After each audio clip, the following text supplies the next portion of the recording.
Welcome back to Heard Tell. Let's talk some economics. Every time we talk economics, we go get an actual economist. What a concept, huh? And this here be one of those certified bona fide economists, fellas. He works for a government agency, but these are his and his alone opinions. We love having him on. He's one of our favorites. And because I know it annoys him greatly, I will call him Dr. Stephen Popick. How are you, sir?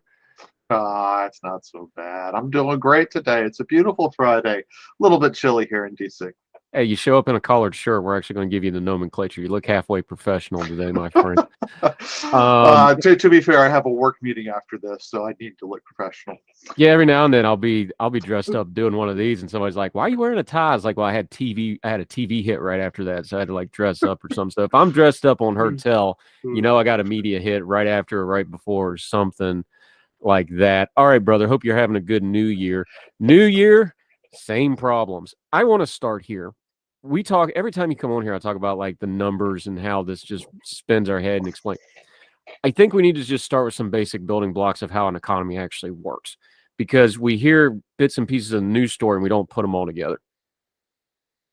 We know the financial success for a person in life has a very basic formula to it. Vaguely, there's some exceptions, but the rule is education, job, housing. That's the three-legged stool for financial success, give or take. Now, there's other factors, and there's stability and what kind of career and whatever. But those are the three things, right? Well, we have a weird labor market, and we have a housing crisis that we don't really want to talk about outside of, the nerdosphere that keeps bringing it up and trying to get it into the conversation. Yep. If we're going to have a healthy economy, at some point we need to talk about these basic building blocks things like housing, and not just the unemployment number, but employment that can get folks into the housing, which gives them equity, which is much more important than income equity, because that continues. This is the basic stuff of economics we don't spend a lot of time talking about, even among economists. So here, let's break down one thing you didn't say that was important about housing, right? If there's jobs over here, people that are over here need to go somewhere and potentially live near where the jobs are. Now, there are the remote jobs these days, but let's talk about the vast majority of workers that are not working remotely or working from home, right? To that extent. Solving the housing problem means that we have better labor mobility to go to places where the jobs are. And without that, you don't have a well-functioning labor market, right? Because the people that you want to have working in your city can't get to your city because your city doesn't have housing, or the housing is way too bloody expensive. And the truth is, this is not a national level solution. It's not a national level solution in the UK. It's not a national level solution in Japan. It's not a national level solution in the United States. There are things that the federal governments of those countries and others can do to nudge things into the right way, to allow for more building, to allow for more density options, etc. But these are fundamentally things that happen at the local level with our local politicians, the folks that actually do things that we never hear about. And it's these local level decisions that oftentimes are preventing the development of housing, or the types of housing that our cities and countries and counties need. Yeah, and let's talk about the local part of that real quick. San Francisco legendarily has some of the strictest building codes in America. It's really hard to build something new in San Francisco, not just because it's extraordinarily expensive, but because and earthquake prone. And the earth, and look, that's Which something they don't. Yeah, that's something they don't talk about. You have to build something much differently there because of the earthquake stuff. If you build on the beach, you got to build at hurricane strength. That's part of it. But they have super strict building codes. They have strict building codes. They have historical building codes where you have to fit into the neighborhoods. All this, it's really hard to build there. Then you go to like a suburb of Houston where there's almost no rules. Yeah, and you can build almost anything you want. Most of the residential land in San Fran is zoned single family. Right, so you can't build multifamily housing or You can't even build a duplex that looks like a single family house. Right, there's plenty of those, which are very popular in a lot of urban, ex-urban, suburban places now, because you can just it's easy to manage, and it's cost effective, and it gives people things. The point is, that's just one example. We have all these metropolises, we have all this suburban land, county, not county. Like, I live just past the county line. So I'm in the county, not the city. That's a huge difference in property tax, even though it's only about 1,000 yards in a straight line. These things are why this gets so complicated. Where do we talk about the local solutions, though? Because look, we have a national and international audience here. They're all like, well, what do we do about it? Is it a legislative thing? Is it a zoning thing through your councils? Where do we even start with this stuff? I think where you start is you have to be involved in whatever your local board or local committee that makes the zoning decisions for your jurisdiction, your area that you live in, to be actively involved in those. So those, like in my city of Alexandria, we have, a zoning board, and they will look at zoning changes or approve variances to zoning. And so it's part of what I do is I try to stay abreast of the developments, the applications that are there. It's all on a website. It's all easy to find. The meetings are every, third Wednesday of the month or whatever, and you look at that, and literally I have a letter that I send to that planning board and to the city council on occasion to support initiatives that build the types of housing that we need, that will allow more people of more varied income levels and more varied skills to live in our city, because I think that makes our city more vibrant. Right. So, now you're a DC area. So let's just be blunt here. Another expensive area, but an area that needs a very young workforce. They need a lot of those recent college grads for a lot of reasons, not just the government jobs, but the support jobs. And you need a lot of labor. You need a lot of non-college education labor for all the supporting areas. That's where this problem gets bad, because now how do you have housing that's hard enough to build in the first place, but you got to get it affordable enough to have the workforce you need to support the city that you're building it in. So your workforce that in the right way? So the workforce that you need, doesn't have to commute 2 hours to get into your city to work there.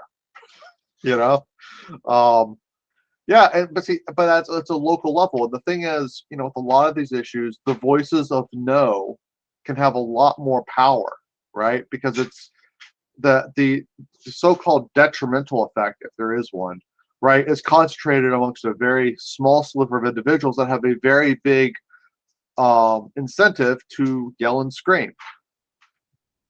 For the vast majority of the population in the jurisdiction, it would either have no benefit or slight marginal benefit, right? So folks don't take the time, because it's not worth it to them at an individual level, to let the city know, hey, we know it doesn't really do anything for us, but we know it does something for the folks that would be, serving us coffees in the morning as we go into work.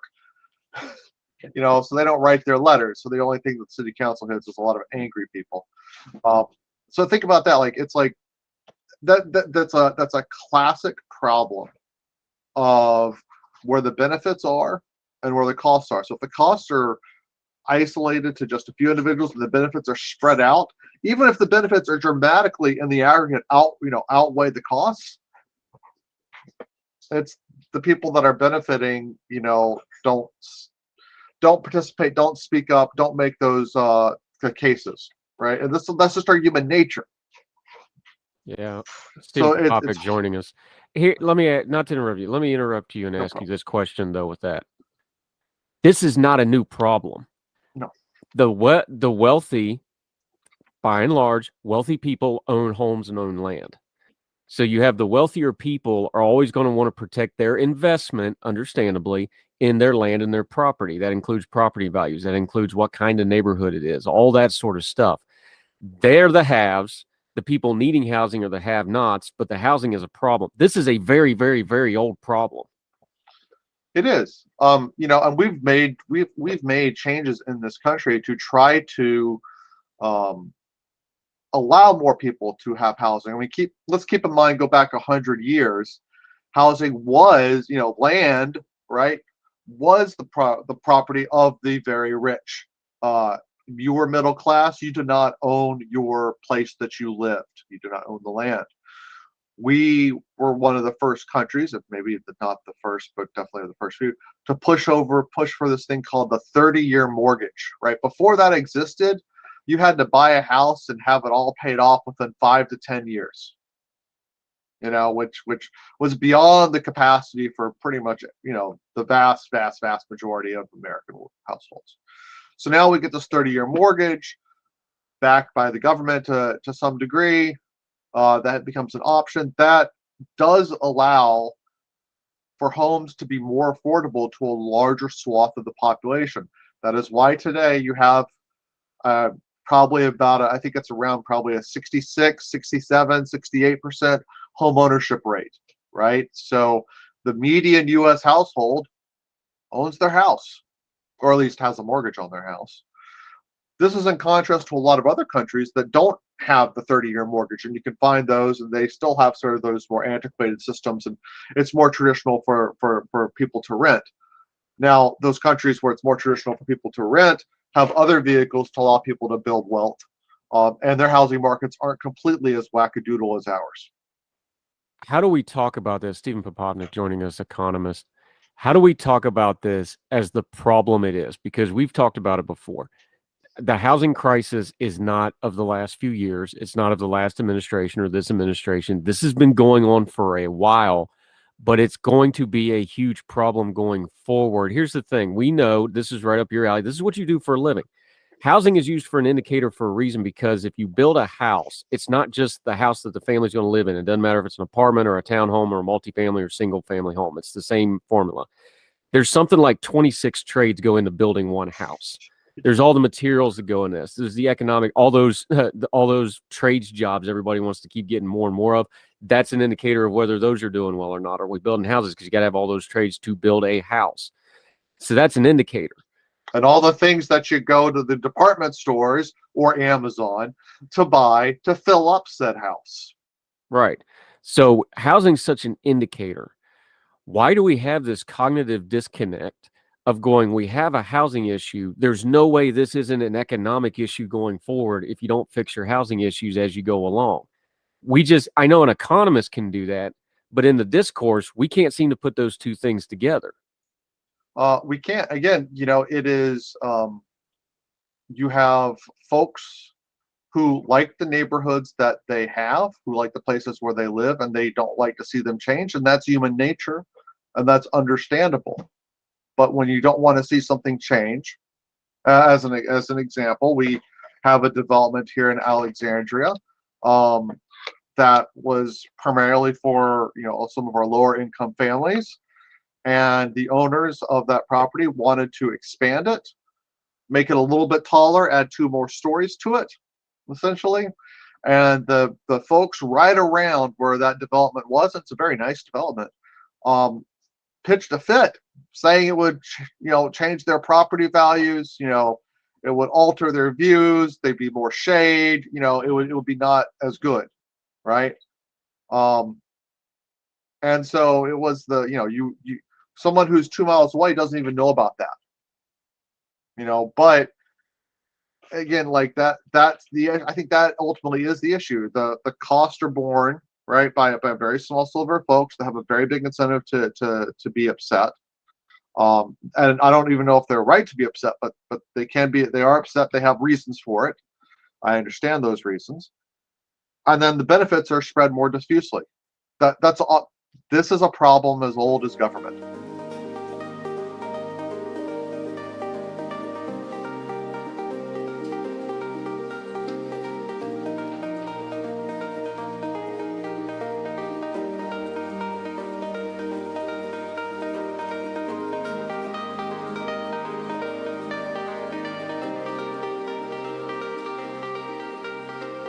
Yeah, Stephen Popick joining us. There's a couple hard and fast formulas in economics. Things like population growth for economic growth. You got to have a birth rate or you got to have an immigration. One or the other, or your economy shrinks. That's just a formula. Like there's no getting around that. Sort of technically. All right, don't get your PhD. Yeah, I'm saying technical, but generally speaking, yeah, population growth is economic growth. Population growth is economic growth. We have things like the dollar goes up and down in value. That affects things. That's a formula. Yep. Yeah, that's true. Do we have a basic formula that people can base off of with housing? Because things like unemployment and all that, but housing seems to be something that's just one thread that goes through just about everything when we start talking about economies. Is there a formula that we can talk about and kind of apply to some of this to get it down to my level that I can understand it from your level, the policymakers who studied this thing and understand it through and through? It's a good question. So what I would say for someone like you, what I would focus on is a housing affordability measure. It's just a simple number, right? What percentage of people could afford, the set amount of house, right? How affordable is housing? And the National Association of Realtors has a number. National Association of Home Builders has a number. I'm certain there's a myriad number of government agencies that have a number too, right? But if I'm looking to understand how the housing market is working, I'm looking at housing affordability, right? So can people afford to buy a house? That's and of course that's affected by the size of houses, what goes into them, and also what the interest rates are, right? So we know, and how many houses there are that are being sold. So we knew that a couple of years ago, right before COVID, we actually were having pretty decent housing affordability numbers. We still had a shortage of housing, but interest rates were so low that housing was more affordable to folks. That's good.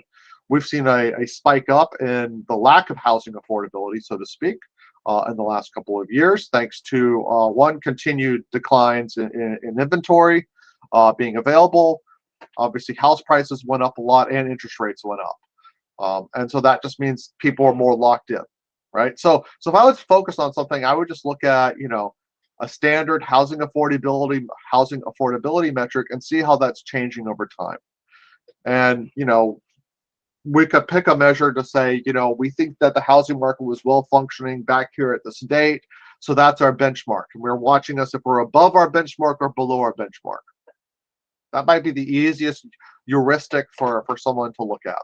Yeah, Stephen Popick, economist extraordinaire, talking how, okay, we've been talking about messaging, and economics is a hard thing to message. On a good day, it's still hard to message. However, I've been critical of this particular presidential administration, the Biden administration, because I don't think their messaging on the economy has been very good at all. It's been bad, in my opinion. It's not been cohesive whatsoever. The president has come out and said this, and I'm going to quote him here. He's talking about 3.5 trillion. This is a Reuters article. I'll link to it.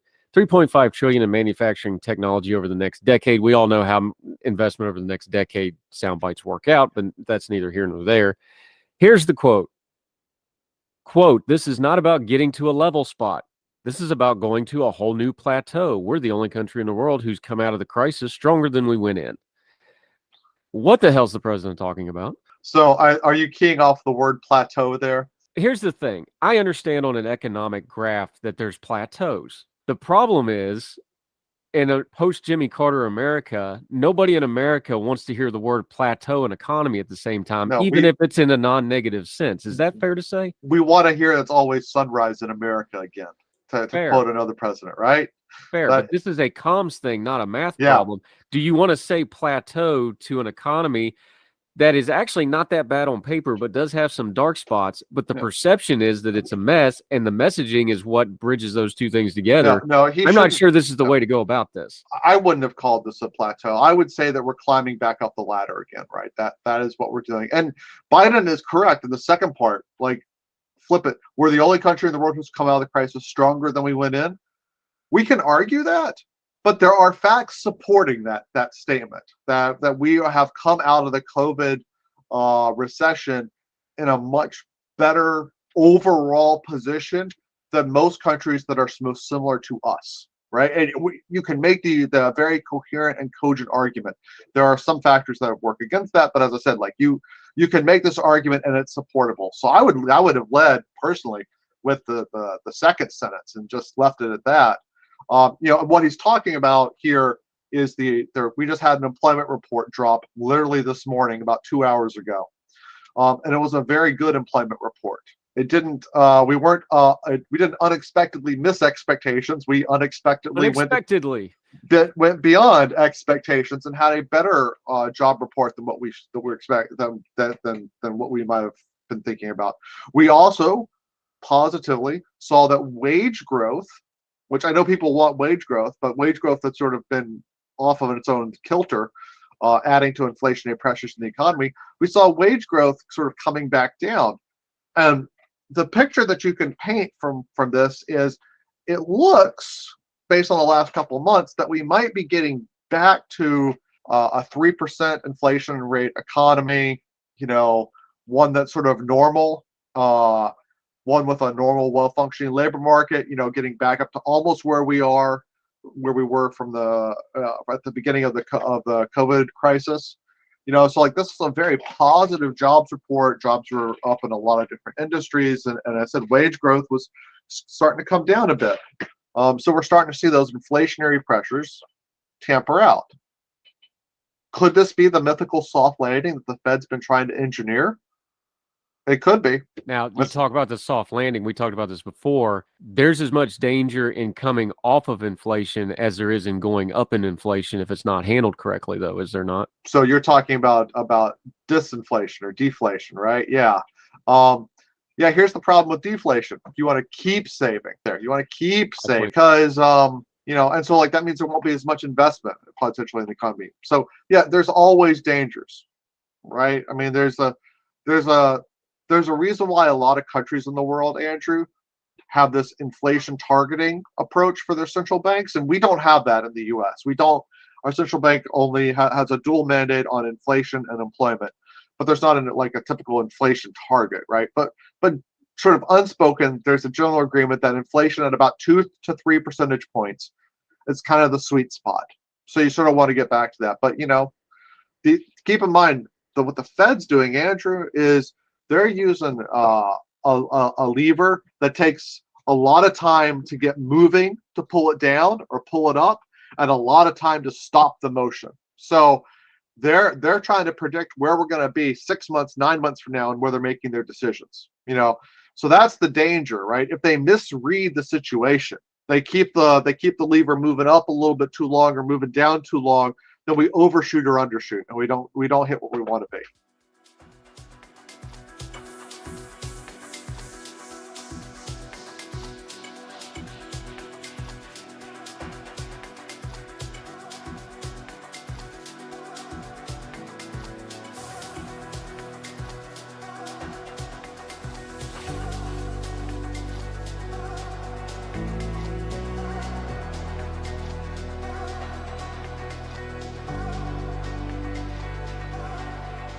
Popnik. Okay.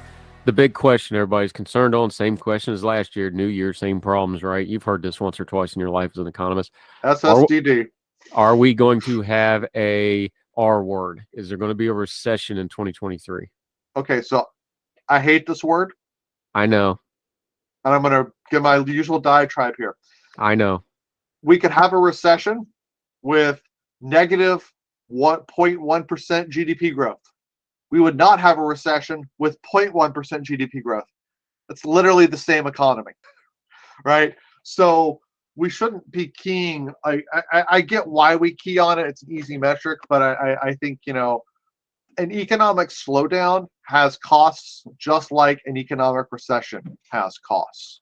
There are different degrees of it, so we shouldn't think about it as like, if we avoid the recession, woo, play the trumpets, that's great. But if we avoid the recession by barely avoiding it, there's still issues. So could we have a recession? Yes, absolutely. Could it be mild? Yes, absolutely. We've had recessions in the past that I think the average American was not even aware we had a recession, right? I'm thinking of like 1998 or around that time. We had a mini recession. It was kind of a blip. I don't think most people are registered at the household level. But we could, certainly, have a deeper one, but I think that's relatively unlikely. Right now, the data are showing that if we're going to have a recession, it's going to be quick and mild. Of course, we're assuming that everything else right now holds, current trends hold, nothing else goes crazy, COVID 3.0 doesn't take off, Russia doesn't invade yet another country, all those other things that can happen in the world, an asteroid doesn't hit. Who knows? There is one of those things, though, that is happening right now that has changed things. China is reopening. That is going to change things in the global economy and for the U.S. economy as China reopens from their COVID lockdown. Yes. Yeah. So that is for the global economy, that's a positive thing, right? That means that, for example, maybe my my component for my Sleep Number bed that's malfunctioning actually comes over on a ship. This is a very first world problems there, Captain Privilege, but point noted. I just, personal example of how the supply chain crises are still going on, are still affecting people.